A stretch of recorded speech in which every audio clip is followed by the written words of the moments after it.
தளபதியோட வீட்டில் பிரச்சனை போய்கிட்டு இருக்கு. தளபதியோட மனைவி சங்கீதா விவாகரத்து வேணும் அப்படின்னுட்டு கோர்ட்டுக்கு போயிருக்காங்க. கடந்த 4 நாட்களாக இந்த ஒரு செய்தி தான் பயங்கரமான ட்ரெண்டிங்கில் போயிட்டு இருக்கு.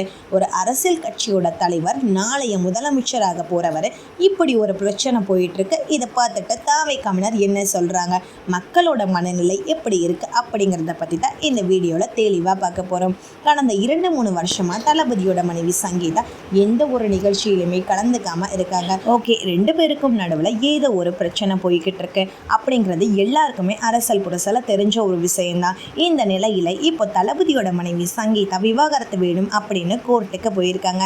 அவங்க கொடுத்திருக்க விவாகரத்து நோட்டீஸ்ல தளபதியை பற்றி எக்கச்சக்க குற்றச்சாட்டுகள் வைக்கப்பட்டிருக்கு.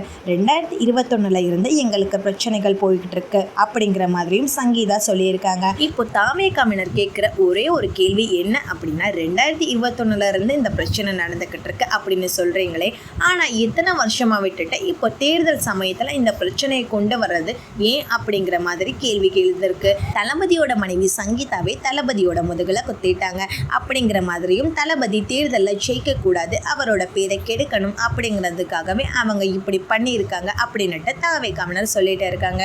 அது மட்டும் இல்லாம சங்கீதா இப்படி பண்ணதுக்கு முழுக்க திமுக தான் காரணம். சமீபத்தில் சங்கீதா அவர்கள் முதலமைச்சர் மு.க.ஸ்டாலின் வீட்டில் நடந்த ஒரு துக்க நிகழ்ச்சியில் கலந்துக்கிட்டாங்க.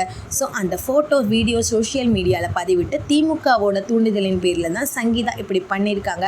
அது மட்டும் இல்லாமல் சங்கீதா அவர்கள் நீதிமன்றத்தில் கொடுத்த பெட்டிஷன் எப்படி கேஸ் விசாரணைக்கு வராமலேயே சோஷியல் மீடியாவில் லீக் ஆச்சு. ஸோ பெட்டிஷனை லீக் பண்ணது யார் அப்படிங்கிற மாதிரியும் ஒரு கேள்வி எல்லார் மத்தியிலையும் எழுந்திருக்கு. இது முழுக்க திமுகவோட சதி வேலைகள் அப்படிங்கிற மாதிரி தாவேக்காவினர் சொல்லிக்கிட்டு இருக்காங்க. விஜயை காலி பண்ணுறதுக்கு திமுகவோட பிரம்மாஸ்திரமே இதுதான் அப்படிங்கிற மாதிரியும் குறிப்பிட்டிருக்காங்க. ஆனால் மக்கள் தளபதியோட பக்கம் தான் எப்பயும் நிற்கிறாங்க.